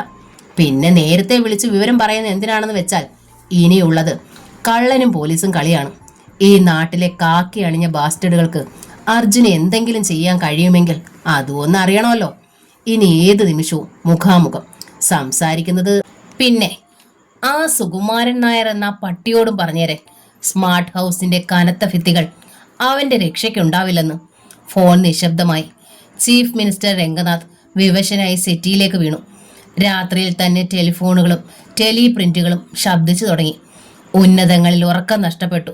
കീടിലം കൊള്ളിക്കാൻ പറ്റിയ വാർത്ത ഉന്നതന്മാരുടെ കാതുകളിൽ പുളഞ്ഞിറങ്ങി. ഒരു ദിവസം കൂടി കഴിയുമ്പോൾ അർജുൻ എന്ന അധോലോക ചക്രവർത്തി ബോംബെക്ക് മടങ്ങുകയാണ്. അതിനു മുമ്പ് അവൻ 3 പേർക്ക് ഡെഡ് ലൈൻ സമ്മാനിച്ചിരിക്കുന്നു. ഏതു നിമിഷവും സഞ്ചരിക്കാവുന്ന ഒരു വാഹനം സ്മാർട്ട് ഹൗസിന് മുന്നിൽ ബ്രേക്ക് ഇട്ട് നിന്നേക്കാം. അതിൽ നിന്നുതിരുന്ന വെടിയുണ്ടകൾക്ക് സ്മാർട്ട് ഹൗസിന്റെ കനത്ത ഭിത്തിയെ തകർക്കാൻ കഴിഞ്ഞേക്കാം. ആഭ്യന്തരമന്ത്രി സുകുമാരൻ നായർ അസ്വസ്ഥനായി. മരണം ഒരു വലയമായി തന്നെ പൊതിയുന്നത് അയാൾ ഭാവനയിൽ കണ്ടു. രാത്രിയുടെ നിശബ്ദതയെ നശിപ്പിച്ചുകൊണ്ട് സ്മാർട്ട് ഹൗസിന് മുന്നിൽ ഒരു കാറിന്റെ ബ്രേക്കുകൾ അലറി. ആഭ്യന്തരമന്ത്രി ശിരസിളക്കി. അടുത്തു വരുന്ന കനത്ത കാലടി ഒച്ചകൾ കേട്ടു. മുന്നിൽ SP കമൽദാസ് നിറഞ്ഞു നിന്നു. സർ, എന്താ തന്റെ പരിപാടി? പോലീസ് ഡിപ്പാർട്ട്മെന്റിൽ വിശ്വസിക്കാൻ കൊള്ളാവുന്ന ഒരാൾ താനേ ഉള്ളൂ എന്ന് തോന്നുന്നു. കമൽദാസ് ഗൂഢമായി മന്ദഹസിച്ചു. ആഭ്യന്തരമന്ത്രി തന്നെയാണിത് പറയുന്നതെന്ന് വിശ്വസിക്കാൻ അയാൾക്ക് ബുദ്ധിമുട്ട് തോന്നി. ജീവൻ വെടിയുണ്ടയുടെ മുന്നിൽ പെടഞ്ഞു തീരാൻ ഭാവിക്കുമ്പോഴത്തെ ആ ദയനീയ അവസ്ഥയാണിതെന്ന് അയാൾക്ക് ഉറപ്പായി. എന്താണ് തന്റെ ഭാഗത്തു നിന്ന് ഉണ്ടാകേണ്ടതെന്ന് പറഞ്ഞില്ല. ആഭ്യന്തരമന്ത്രി വീണ്ടും തിരക്കി. അവന്റെ മുമ്പിൽ ഞങ്ങൾ ജീവനോടെ നിർത്താൻ നിങ്ങൾക്ക് കഴിയുമോ? കഴിയും സർ. ഉറച്ച ശബ്ദമായിരുന്നു കമൽദാസിൻ്റെത്. എൻ്റെ ജീവൻ കൊടുക്കേണ്ടി വന്നാലും സാറിനെയും ചീഫ് മിനിസ്റ്ററെയും ഞാൻ രക്ഷിക്കും. അർജുൻ എന്ന ബാസ്റ്റേഡിന് നിങ്ങൾ ഇരുവരെയും ഒന്ന് കാണാൻ പോലും കഴിയില്ല. അതിനു മുമ്പ് തന്നെ ഞാൻ അവനെ ഇരുമ്പഴിക്ക് പിന്നിൽ എത്തിച്ചിരിക്കും. അപ്പോൾ ഹൈദറെ? സോറി സർ, ചോര കൊണ്ട് കളിക്കുന്ന ഒരു ബാസ്റ്റേഡിന്റെ പ്രൊട്ടക്ഷൻ താങ്കൾ എന്നോട് ആവശ്യപ്പെടരുത്. അതെനിക്ക് ബുദ്ധിമുട്ടുണ്ട്. പിന്നെ സുകുമാരൻ നായർ ഒന്നും പറഞ്ഞില്ല. ഇപ്പോൾ ഹൈദറെ രക്ഷിക്കുക എന്നതിനേക്കാൾ ഉപരി സ്വയം രക്ഷപ്പെടുക എന്നത് മാത്രമായിരുന്നല്ലോ അയാൾക്കും. ഈ രാത്രി അർജുൻ സ്മാർട്ട് ഹൗസിന് മുന്നിൽ എത്തില്ല. ഇവിടെയുള്ള കനത്ത സെക്യൂരിറ്റി വലയം ഭേദിച്ച് അവനകത്ത് കടക്കാനുമാവില്ല. അങ്ങേക്ക് സുഖമായി ഉറങ്ങാം. സുകുമാരൻ നായർ ആശ്വാസത്തോടെ നിശ്വസിച്ചു. കമൽദാസിന്റെ വാക്കുകൾ മൃതസഞ്ജീവിനിയായി അയാളുടെ മനസ്സിൽ പടർന്നിറങ്ങുകയായിരുന്നു. പുറത്തൊരു വാഹനം കൂടി വന്നു നിൽക്കുന്ന ശബ്ദം. സുകുമാരൻ നായർ നെറ്റി ചുളിച്ചു. അത് ഇവിടുത്തെ സെക്യൂരിറ്റി ചുമതലയുള്ള പോലീസുകാരാണ് പറഞ്ഞിട്ട് കമൽദാസ് പിന്തിരിഞ്ഞു. ഈ രാത്രി തന്നെ ചീഫ് മിനിസ്റ്ററെ കൂടി കണ്ട് ആശ്വാസവചനങ്ങൾ പറയണം. കമൽദാസിന്റെ കാലൊടിയച്ച അകന്നുപോയി. സുകുമാരൻ നായർ ബെഡ്റൂമിലേക്ക് കയറി. പുറത്ത് 4 അടി അകലത്തിൽ ഒരു പോലീസ് എന്ന നിലയിൽ പോലീസുകാർ വലയം തീർത്തു. കമാൻഡോകൾ കണ്ണും കാതും തുറന്നു വെച്ച് സ്മാർട്ട് ഹൗസിന് മുന്നിൽ തന്നെ ഉണ്ടായിരുന്നു. കമൽദാസ് ഒരിക്കൽ കൂടി എല്ലാം ശ്രദ്ധിച്ച് തൃപ്തനായി. സെക്യൂരിറ്റി സംവിധാനത്തിൽ യാതൊരു പിഴവുമില്ല. DYSP രാജപ്പൻ SP-യുമായി കാര്യങ്ങൾ ചർച്ച ചെയ്തു. നിങ്ങൾ ഇവിടെ തന്നെയുണ്ട് എന്ന വിശ്വാസത്തിലാണ് ഇനി ഞാൻ. ഒരിടത്തും പൊയ്ക്കൂടാ. ഇത്ര നമ്മുടെ അഭിമാനത്തിന്റെ പ്രശ്നമാണ്. നേരത്തെ തന്നെ വെല്ലുവിളിച്ചിട്ടൊരു ബാസ്റ്റേഡ് ഓപ്പറേഷൻ പൂർത്തിയാക്കി എന്ന് പറഞ്ഞാൽ പിന്നീട് ഈ നാട്ടിൽ പോലീസിന് യാതൊരു വിലയുണ്ടായിരിക്കില്ല. സർ, ഏത് സമയവും ഞാനിവിടെ ഉണ്ടാവും. അരമണിക്കൂർ ഇടവിട്ട് എനിക്ക് റിപ്പോർട്ടുകൾ കിട്ടിക്കൊണ്ടിരിക്കണം. സർ. SP കാറിൽ കയറി അത് മുഖ്യമന്ത്രിയുടെ വസതിയിലേക്ക് പാഞ്ഞു. തിരുവല്ലം സുന്ദര റെഡ്ഡിയുടെ കൂറ്റൻ മാളികയ്ക്ക് മുന്നിൽ ഒരിക്കൽ കൂടി അർജുന്റെ കാർ നിന്നു. ഇത്തവണ യന്ത്രത്തോക്കേന്തിയ ഒരു സംഘം ആൾക്കാർ അർജുന് സംരക്ഷണ വലയം തീർത്തിരുന്നു. പോലീസുമായുള്ള കളിയാണിപ്പോൾ നടന്നുകൊണ്ടിരിക്കുന്നത്. SP കമൽദാസ് അരയും തലയും മുറുക്കി രംഗത്ത് ഇറങ്ങിയിരിക്കുകയാണ്. നാളെ രാത്രി അവസാനിക്കും മുമ്പ് അർജുനെ അകത്താക്കും എന്നാണ് അയാൾ പറഞ്ഞിരിക്കുന്നത്. അർജുന്റെ കാൽക്കീഴിൽ മണൽ തരികൾ വല്ലാത്ത ശബ്ദത്തോടെ ഞെരിഞ്ഞമർന്നു. അയാളുടെ തൊട്ടു പിന്നിൽ തന്നെ ക്രിസ്റ്റഫറും തൈമൂറും ഉണ്ടായിരുന്നു. ഇവിടേക്ക് തൈമൂർ കെട്ടിടത്തിന് പിൻഭാഗത്തേക്ക് അവരെ നയിച്ചു. അവിടെ ഒരു പഴയ വീടുണ്ടായിരുന്നു. ഒരാശ്രമം കണക്കെ ഇതുവരെ സുന്ദര റെഡ്ഡി കാത്തു സൂക്ഷിച്ചിരുന്ന വീട്. ഒരിക്കൽ സുന്ദര റെഡ്ഡിക്ക് ആകെ ഉണ്ടായിരുന്ന സമ്പാദ്യമായിരുന്നു അത്. അവിടെ നിന്നുള്ള തുടക്കമാണ് അയാളെ ഇന്നത്തെ ഒരു നിലയിലെത്തിച്ചത്. ഒരിക്കലും കടന്നു വന്ന പാദങ്ങൾ വിസ്മരിക്കാത്ത റെഡ്ഡി ആ വീട് കളഞ്ഞില്ല.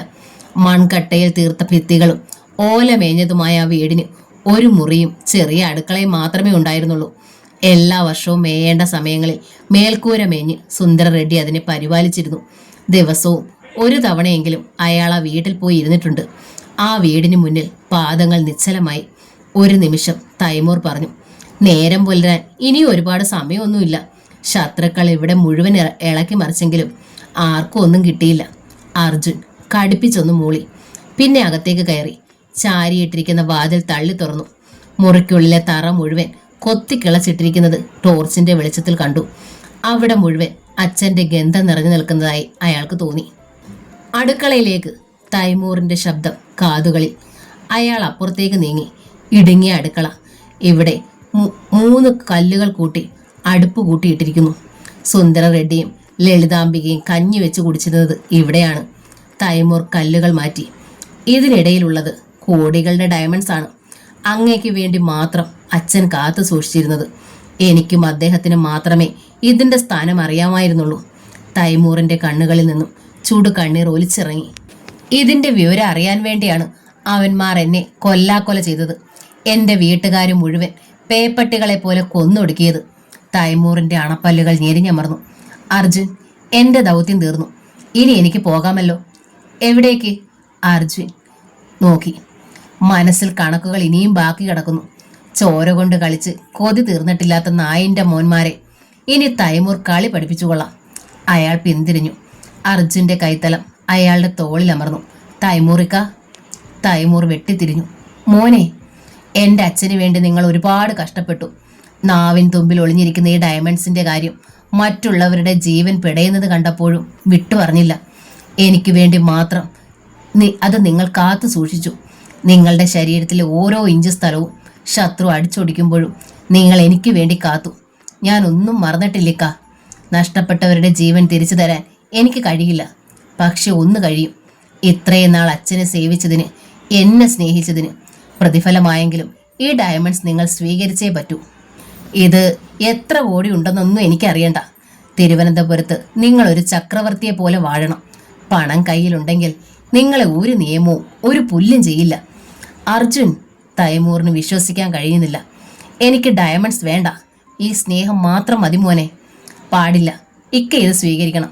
എൻ്റെ ഒരു ആഗ്രഹമാണ്. എല്ലാം എടുത്തുകൊണ്ട് തൽക്കാലം ഒന്ന് മാറി നിൽക്കണം. ഞാൻ കണക്കുകളൊന്ന് തീർത്തോട്ടെ. തൽക്കാലം നമ്മുടെ ആൾക്കാർ ഇക്കയ്ക്ക് കൂട്ടു നിൽക്കും. എനിക്കും ക്രിസ്റ്റഫറിനും ഈ രാത്രി അവസാനിക്കും മുമ്പ് ചില ജോലികൾ കൂടി പൂർത്തിയാക്കണം. തൈമൂറിന്റെ വാക്കുകൾക്ക് കാത്തു നിൽക്കാതെ അർജുനും ക്രിസ്റ്റഫറും തിരിച്ചു നടന്നു കഴിഞ്ഞിരുന്നു. അപ്പോഴും ഒന്നും വിശ്വസിക്കാൻ കഴിയാതെ പകച്ചു നിൽക്കുകയായിരുന്നു തൈമൂർ. ഹൈദർ ഉറങ്ങിയിരുന്നില്ല. അർജുന്റെ മുന്നറിയിപ്പ് ആഭ്യന്തരമന്ത്രി തന്നെയാണ് അയാളുടെ കാതുകളിൽ എത്തിച്ചത്. അപ്പോൾ തന്നെ തന്റെ സൈന്യത്തെ മുഴുവൻ വീടിന് ചുറ്റും കാവൽ നിർത്തിയിട്ട് ഉറങ്ങാതിരിക്കുകയാണ് ഹൈദർ. ഏതു നിമിഷം അർജുൻ കടന്നു വന്നേക്കാം. അയാളെക്കുറിച്ചുള്ള ഓർമ്മകൾ പോലും ഹൈദറെ ഞെട്ടിച്ചു. അൻസാർ കൂടെ ഉണ്ടായിരുന്നെങ്കിൽ എന്തിനൊരു ധൈര്യം ഉണ്ടായിരുന്നു. ഇപ്പോൾ താൻ ഏകനാണെന്നൊരു തോന്നൽ അയാൾക്കുണ്ടായി. കാവൽ നിൽക്കുന്ന പട്ടികളെ ഒന്നും വിശ്വസിക്കാൻ കഴിയുന്നില്ലെന്നൊരു തോന്നൽ. പൊടുന്നനെ ഫോൺ ശബ്ദിച്ചു. ആ ശബ്ദം പോലും അയാളെ ഞെട്ടിച്ചു. നേരം പുലരാറായിരിക്കുന്നു. ഹൈദർ റിസീവർ എടുത്തു. ഇത് ഞാനാടോ സുകുമാരൻ നായർ. എന്തെങ്കിലും വിശേഷമുണ്ടോ? അങ്ങനെയൊന്നുമില്ല. മറ്റൊരു കാര്യം പറയാനാ വിളിച്ചത്. എൻ്റെ ബുദ്ധിയിൽ ഇപ്പോൾ തോന്നിയതാ. പറയൂ. കാര്യം എന്തൊക്കെയായാലും എനിക്ക് പോലീസിൽ ഒട്ടും വിശ്വാസമില്ല. മുഖ്യനാണെങ്കിൽ നമ്മളെ രണ്ടുപേരെയും മാത്രമാണ് കുറ്റം പറയുന്നത്. ആ നിലയ്ക്ക് പറയൂ. മറ്റാരും അറിയാതെ നമുക്ക് 2 ദിവസം ഇവിടെ നിന്ന് മാറി നിന്നാലോ? നമ്മൾ മാത്രം അറിഞ്ഞുകൊണ്ടുള്ളൊരു നീക്കം. തിരികെ വരുമ്പോഴേക്കും കമൽദാസ് ഒന്നുകിൽ അവനെ അകത്താക്കിയിരിക്കും, അല്ലെങ്കിൽ അവൻ പിടിയിലായിട്ട് മടങ്ങി വന്നാൽ മതിയെന്ന് വയ്ക്കാം. ഹൈദർ കേട്ടിരുന്നു. താൻ എന്താ ഒന്നും മിണ്ടാത്തത്? താൻ ഇല്ലെങ്കിൽ ഞാൻ ഒറ്റയ്ക്കാണെങ്കിലും മുങ്ങാൻ തീരുമാനിച്ചിരിക്കുക. എങ്കിൽ ഞാനും വരുന്നു. അങ്ങനെയെങ്കിൽ ഞാൻ കാർ അയക്കാം. തൻ്റെ വാഹനം വേണ്ട. തന്നെ നിരീക്ഷിക്കുന്ന കണ്ണുകൾ പുറത്തുണ്ടായിരിക്കും. ശരിയാണ്. അതുകൊണ്ട് മതിൽ ചാടി ഒരു സാധാരണക്കാരനെ പോലെ റോഡിലേക്ക് നടക്കുക. കാർ അരികിൽ വന്ന് നിൽക്കും. അതിനുള്ളിൽ ഞാനുണ്ടാവും. ഓക്കെ. ഫോൺ വെച്ചിട്ട് ഹൈദർ എണീറ്റു. കിഴക്കൻ മാനത്ത് പ്രകാശത്തിന്റെ ആദ്യ കിരണങ്ങൾ പ്രത്യക്ഷപ്പെട്ടു തുടങ്ങിയിരുന്നു. അത്യാവശ്യം വേണ്ട ആയുധങ്ങൾ ഒരു ബാഗിനുള്ളിലാക്കി ഹൈദർ പുറത്തിറങ്ങി. റോഡ് വേഗത കുറഞ്ഞ് ഒരു അംബാസിഡർ കാർ വരുന്നുണ്ടായിരുന്നു. ഹൈദർ തിരിഞ്ഞു നോക്കി. അയാളുടെ അരികിൽ കാർ ബ്രേക്ക് ചെയ്തു. പിന്നിലെ ഡോർ തുറക്കപ്പെട്ടു. അതിനുള്ളിൽ വെളുത്ത വസ്ത്രങ്ങൾ ധരിച്ചൊരു രൂപം ഹൈദർ കണ്ടു. അയാൾ കയറി. ഡോർ അടഞ്ഞു. ഈ ബുദ്ധി എനിക്കും നേരത്തെ ഒന്ന് തോന്നിയതാണ്, ഹൈദർ പറഞ്ഞു. എങ്കിൽ എനിക്ക് കുറെ കൂടി എളുപ്പമായേനെ. പൊടുന്നനെ കേട്ട ശബ്ദം ഹൈദറെ ഞെട്ടിപ്പിച്ചു. അയാളുടെ കൈ പാൻറിന്റെ കീശയിലേക്ക് നീണ്ടതേ ഉള്ളൂ. ഒരു ഗണ്ണിന്റെ ബാരൽ ശിരസിലമർന്നു. വേണ്ട, ഇനി എന്ത് ചെയ്യണമെന്ന് ഞാൻ പറയാം.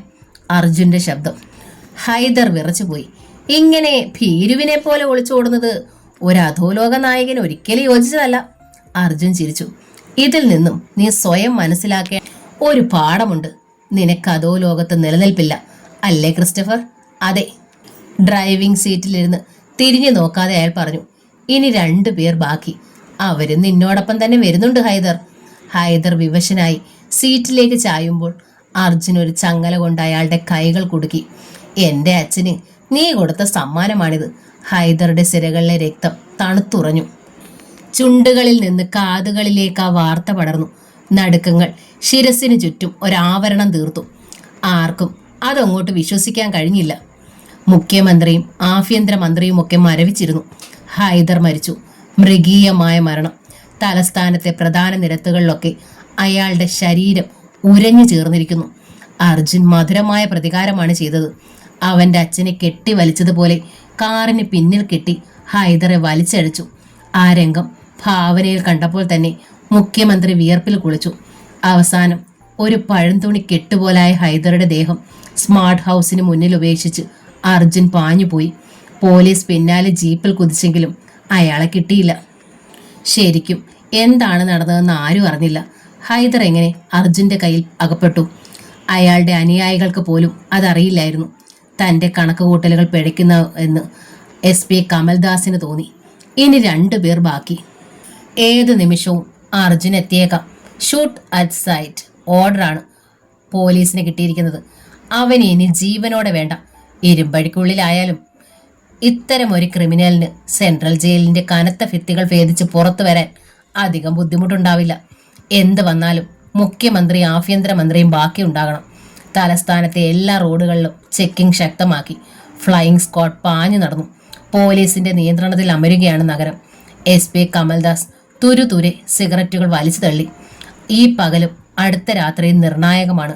പത്രപ്രതിനിധികൾ കാത്തു നിൽക്കുന്നു. അവരെ അഭിമുഖീകരിക്കാൻ തന്നെ കമൽദാസിന് ബുദ്ധിമുട്ട് തോന്നി. തൈമൂർ കാത്തിരിക്കുകയായിരുന്നു. അർജുൻ അയാളുടെ മുന്നിലെത്തി. ഇക്ക, മോനെ, യാത്ര ചോദിക്കാനാണ് ഞാൻ വന്നത്. കനത്ത സെക്യൂരിറ്റി വലയം ഭേദിച്ചു വേണം എനിക്ക് മുഖ്യമന്ത്രിയെയും ആഭ്യന്തരമന്ത്രിയെയും നേരിടാൻ. ജീവനോടെ ഞാൻ ബാക്കിയുണ്ടെങ്കിൽ ബോംബെക്കുള്ള മടക്കയാത്രയ്ക്ക് മുമ്പ് യാത്ര പറയാൻ കഴിഞ്ഞില്ലെങ്കിലോ? തൈമൂർ അർജുന്റെ മുഖത്തേക്ക് തന്നെ നോക്കി നിന്നു. അയാൾ പതിയെ ചിരിച്ചു. എന്താ ഇക്ക? ഞാൻ ആ പഴയ കുട്ടിയെ ഓർക്കുമായിരുന്നു, 15 വയസ്സുകാരനെ. അർജുൻ എണീറ്റു. ബോംബെ തന്നെയാണ് ഇനിയെല്ലാം. തൈമൂറിന്റെ കൈകൾ കൂട്ടിപ്പിടിച്ച് ഒരു നിമിഷം നിന്നിട്ട് അർജുൻ മടങ്ങിപ്പോയി. പകൽ എരിഞ്ഞൊടുങ്ങി. വിശേഷിച്ചൊന്നും ഉണ്ടായില്ല. രാത്രിയുടെ കരിമ്പടം കെട്ടഴിഞ്ഞു വീണു. സ്മാർട്ട് ഹൗസിന് മുമ്പിൽ ലൈറ്റുകൾ തെളിഞ്ഞു. കെട്ടിടത്തിനുള്ളിൽ നിന്ന് പുറത്തേക്കിറങ്ങാതെ സുകുമാരൻ നായർ കഴിഞ്ഞു. ജനാല പോലും തുറന്നില്ല. അതുവഴി വെടിയുണ്ടകൾ പാഞ്ഞു വന്നാലോ? തൻ്റെ ജീവിതത്തിൽ ആദ്യമായാണ് ഇത്തരമൊരവസ്ഥയെന്ന് സുകുമാരൻ നായർ ഓർത്തു. എല്ലാം ഏറ്റു പറഞ്ഞു മാപ്പ് അപേക്ഷിച്ചാലും ഇനി അർജുൻ അടങ്ങിയിരിക്കില്ല. എങ്ങനെയെങ്കിലും ഈ രാത്രി കൂടി ഒന്ന് പിന്നിട്ടിരുന്നെങ്കിൽ. ഈ സമയത്ത് ചീഫ് മിനിസ്റ്ററുടെ അരികിലായിരുന്നു SP കമൽദാസ്. അവൻ വരുമോ? രംഗനാഥ് ദയനീയമായി തിരക്കി. സാർ, ഇങ്ങനെ സെന്റിമെന്റൽ ആകാതിരിക്കൂ. അവൻ വരട്ടെ, അതിനാണ് ഞാൻ കാത്തിരിക്കുന്നത്. ഇനി ഒരിക്കലും അവൻ ആർക്കും ഭീഷണിയായിക്കൂടാ. തെറ്റ് ഞങ്ങളുടെ ഭാഗത്തുണ്ട്. കമൽ, ഒന്നും വേണ്ടായിരുന്നു എന്ന് ഇപ്പോഴാണ് തോന്നുന്നത്. സുന്ദർ റെഡ്ഡിയെ കൊന്നിട്ട് ഞങ്ങൾ എന്ത് നേടി? ചീഫ് മിനിസ്റ്റർ കുറ്റസമ്മതം നടത്തുകയാണ്. കമൽദാസ് കേട്ടിരുന്നു. സാറിന് ഫോൺ. ഒരു CI കോൾലെസ് ഫോണുമായി SP അരിയിലെത്തി. കമൽദാസ് അറ്റൻഡ് ചെയ്തു. യെസ്, ഞാനാ, അർജുൻ. കമൽദാസ് ഒന്ന് ഞെട്ടി. മുടിഞ്ഞ സെക്യൂരിറ്റി ആണല്ലോ സാറേ. പക്ഷേ ഇതൊക്കെ കൊണ്ട് മന്ത്രിമാരുടെ ജീവൻ രക്ഷിക്കാൻ കഴിയുമെന്ന് താങ്കൾക്ക് തോന്നുന്നുണ്ടോ? സ്കൗണ്ട്രൽ, നിന്നെ ഞാൻ. താൻ ഒരു പുല്ലും ചെയ്യില്ലടോ. അർജുൻ ചിരിച്ചു. എൻ്റെ ലിസ്റ്റിൽ ഇനി ചീഫ് മിനിസ്റ്റർ മാത്രമേ ഉള്ളൂ. സുകുമാരൻ നായർ. ആ അധ്യായം അവസാനിച്ചു. മൈ ഗോഡ്, കമൽദാസ് അലറി വിളിച്ചു. നിങ്ങൾ അദ്ദേഹത്തെ? അതിന് മറുപടി കിട്ടിയില്ല. എന്താ കമൽ? Chief minister ഉദ്വേഗത്തോടെ. അതിന് മറുപടി പറയും മുമ്പ് കമൽദാസ് സ്മാർട്ട് ഹൗസിലേക്ക് വിളിച്ചു. അപ്പുറത്ത് സുകുമാരൻ നായരെ ലൈനിൽ കിട്ടി. കമൽദാസ് നെറ്റി ചുളിച്ചു.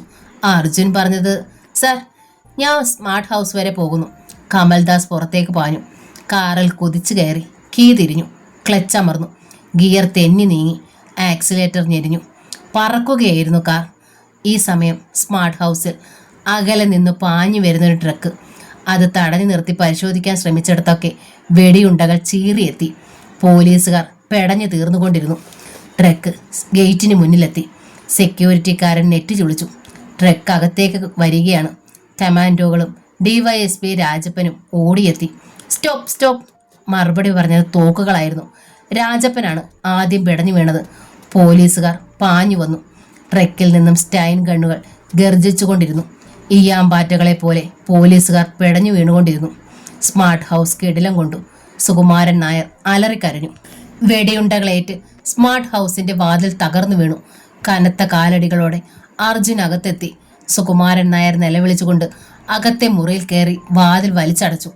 നിമിഷങ്ങൾക്കുള്ളിൽ അതും തകർന്നു വീണു. സുകുമാരൻ നായർ അർജുന്റെ കാൽക്കലേക്ക് മറിഞ്ഞു. കൊല്ലല്ലേ അർജുൻ. അർജുന്റെ കണ്ണുകൾ കത്തിയെരിഞ്ഞു. അയാളുടെ മനസ്സിൽ ഒരു മുഖം തെളിഞ്ഞു. സുന്ദര റെഡ്ഡിയുടെ മുഖം. തോക്കിന്റെ ബാരൽ സുകുമാരൻ നായരുടെ ശിരസിലമർന്നു. ട്രിഗറിലേക്ക് വിരൽ തെന്നി നീങ്ങി. സ്മാർട്ട് ഹൗസിന്റെ ഗേറ്റിന് മുന്നിൽ SP കമൽദാസിന്റെ കാർ നിന്നു. ഒറ്റ നോട്ടത്തിൽ തന്നെ അയാൾക്ക് ഉറപ്പായി അരുതാത്തത് സംഭവിച്ചിരിക്കുന്നു. ചോര ഗേറ്റിൽ ഒഴുകി വരുന്നു. ഗേറ്റിനുള്ളിൽ ജീവനോടെ ആരുമില്ലായിരുന്നു. കമൽദാസ് കാറിൽ നിന്നിറങ്ങി. ശിരസിൽ നിന്ന് തൊപ്പിയെടുത്തു. അകത്തേക്ക് നടക്കാൻ ഭാവിക്കുകയായിരുന്നു. പൊടുന്നനെ പിന്നിൽ നിഴലനക്കം. കമൽദാസ് ഞെട്ടിത്തിരിഞ്ഞു. ഒരു സ്റ്റൈൻ ഗണ്ണിന്റെ ബാരലാണ് എതിരേറ്റത്. തോക്കിന് പിന്നിൽ 2 കത്തുന്ന കണ്ണുകൾ കമൽദാസ് കണ്ടു. അർജുൻ. വാക്കുകൾ തീയുണ്ടകളായി കാതു തുളച്ചു. കമൽദാസ്, കാക്കിക്കുള്ളിലെ ക്രിമിനൽ. മിടുമിടുക്കൻ. എനിക്ക് നിങ്ങളെ ഇഷ്ടമാണ്. ധരിച്ചിരിക്കുന്ന കാക്കിയോട് ഇത്തിരിയെങ്കിലും കൂറ് കാണിക്കുന്നത് നിങ്ങളേ ഉള്ളൂ. നമ്മൾ തമ്മിൽ കണക്കുകളൊന്നുമില്ല. അതുകൊണ്ട് തന്നെ നിങ്ങൾ വഴിമാറി തരണം. ഒരു ബാസ്റ്റേഡ് കൂടി പിടഞ്ഞു തീരാനുണ്ട്. ഈ രാത്രി തന്നെ അത് നടക്കണം. നോ, രംഗനാഥിനെ വധിക്കാൻ ഞാൻ സമ്മതിക്കില്ല. അതിന് എനിക്ക് നിങ്ങളുടെ സമ്മതം വേണ്ടല്ലോ. അർജുൻ കമൽദാസിന്റെ കണ്ണുകളിലേക്ക് തറപ്പിച്ചു നോക്കി. ഈ രാത്രിയിൽ നിങ്ങൾ എനിക്ക് ഈ യൂണിഫോം തന്നേ മതിയാകൂ. ക്ലീൻ ഹൗസിന് മുന്നിൽ കാർ ബ്രേക്കിട്ട് നിന്നു. കനത്ത സെക്യൂരിറ്റി വലയം ശ്രദ്ധിച്ചു. SP കമൽദാസിന്റെ കാർ. കാറിൽ നിന്ന് SP ഇറങ്ങി. കനത്ത കാലടികളോടെ അയാൾ അകത്തേക്ക് നടന്നു. സർ, സ്മാർട്ട് ഹൗസിൽ SI സമദ് അടുത്തെത്തി. അയാൾക്ക് മുഖം കൊടുക്കാതെ കനപ്പിച്ചൊന്ന് മൂളിയിട്ട് കമൽദാസ് അകത്തേക്ക് പോയി. സമദ് നെറ്റി ചുളിച്ചു. അടഞ്ഞുകിടരുന്ന വാതിൽ അയാൾ മുട്ടി. ആരാ? രംഗനാഥിന്റെ ശബ്ദം. ഞാനാണ് സർ. വാതിൽ തുറക്കപ്പെട്ടു. പക്ഷേ സ്മാർട്ട് ഹൗസിൽ എന്ത് സംഭവിച്ചു എന്ന് ചോദിച്ചുകൊണ്ട് കമൽദാസിന്റെ മുഖത്തേക്ക് നോക്കിയ മുഖ്യമന്ത്രി കിടുങ്ങി. അത് കമൽദാസ് അല്ലായിരുന്നു. ഞൊടിയിടയിൽ അയാൾ അകത്ത് കടന്ന് വാതിലടച്ചു. നിലവിളിക്കാൻ തുടങ്ങിയ മുഖ്യമന്ത്രിയുടെ നെറ്റിയിൽ ഭാരലമർന്നു. ശബ്ദിക്കരുത്. മരണം പോലെ തണുത്ത ശബ്ദം. രംഗനാഥ് അർജുന്റെ കണ്ണുകളിലേക്ക് നോക്കി. അവിടെ മരണം തുടിക്കുന്നു. കമൽദാസിന്റെ യൂണിഫോം ആണല്ലോ ഇയാൾ അണിഞ്ഞിരിക്കുന്നത്. അയാളെയും. മുഖ്യമന്ത്രിയുടെ ചിന്തയെ മറിച്ചുകൊണ്ട് അർജുൻ പറഞ്ഞു, നിങ്ങളെ കാത്തു സൂക്ഷിച്ചിരുന്ന SP കാറിന്റെ പിൻ സീറ്റിൽ കിടപ്പുണ്ട്. അർജുൻ ചിരിച്ചു. നമ്മൾ തമ്മിൽ ഇനിയൊരു പരിചയപ്പെടുത്തലിന്റെ ആവശ്യമില്ലല്ലോ. മുഖ്യമന്ത്രിക്ക് ശബ്ദിക്കാൻ കഴിഞ്ഞില്ല. സൈലൻസർ കടിപ്പിച്ച തോക്കിന്റെ ട്രിഗറിൽ അർജുന്റെ വിരൽ മുറുകി. മുഖ്യമന്ത്രിയുടെ നെറ്റി പിളർന്നു. ശിരസിൽ പിൻഭാഗം തകർത്തുകൊണ്ട് വെടിയുണ്ട പാഞ്ഞുപോയി. നിലവിളിക്കാൻ കഴിയും മുമ്പ് അർജുന്റെ കനത്ത കൈത്തലം വായ്ക്ക് മുകളിൽ അമർന്നു കഴിഞ്ഞിരുന്നു. ചലനം നിലച്ച ശരീരം തറയിലേക്കിട്ടിട്ട് കർച്ചീഫ് കൊണ്ട് കയ്യിൽ പുരണ്ട ചോര തുടച്ചു കളഞ്ഞു. ഗുഡ് ബൈ, ഇനി മടക്കയാത്ര. അർജുൻ പിന്തിരിഞ്ഞ് വാതിൽ തുറന്ന് ഞെട്ടിപ്പോയി. മുന്നിൽ തോക്കു ചൂണ്ടിയ കമാൻഡോകളും SP കമൽദാസും. ഇത്ര വേഗം ഞാൻ ഉണരുമെന്ന് നീ കരുതിയില്ല അല്ലേ? കമൽദാസ് തിരക്കി. അർജുൻ മറുപടി പറയും മുമ്പ് ചോരയിൽ കുളിച്ചു കിടന്ന രംഗനാഥിനെ കമൽദാസ് കണ്ടു കഴിഞ്ഞു. നീ അദ്ദേഹത്തെ? പൂർത്തിയാക്കും മുമ്പ് അർജുൻ കുതിച്ചു ചാടി. കമാൻഡോകളെ തട്ടിമാറ്റി പുറത്തേക്ക്. ഷൂട്ട്! കമൽദാസ് അലറി. 4-5 തോക്കുകൾ ഒരേ സമയം തീ തുപ്പി. പുറത്തേക്കുള്ള വാതിലിനടുത്തെത്തിയിരുന്നു അർജുൻ. പൊടുന്നനെ പിടിച്ചു നിർത്തിയതുപോലെ അയാൾ നിന്നു. ബുള്ളറ്റുകൾ അയാളുടെ പുറം തുളച്ചു. കയ്യിൽ നിന്ന് തോക്ക് വഴുതി. ഉഗ്രമായൊരലർച്ചയോടെ അയാൾ കാൽമുട്ടുകൾ മടങ്ങി മുന്നോട്ട് വീണു. ഒന്നുകൂടി പിടഞ്ഞു. അവസാനത്തെ പിടച്ചിൽ. അധോലോകം അടക്കി വാഴുന്ന വമ്പന്മാരുടെ എല്ലാ അവസാനം ഇങ്ങനെയൊക്കെ തന്നെ. SP കമൽദാസ് പിറുപിറുത്തു. കമാൻഡർ എന്ന നോവൽ ഇവിടെ പൂർണ്ണമാവുകയാണ്. ഈ നോവൽ നിങ്ങൾക്ക് ഇഷ്ടമായെങ്കിൽ ലൈക്ക് ചെയ്ത് ഷെയർ ചെയ്ത് സബ്സ്ക്രൈബ്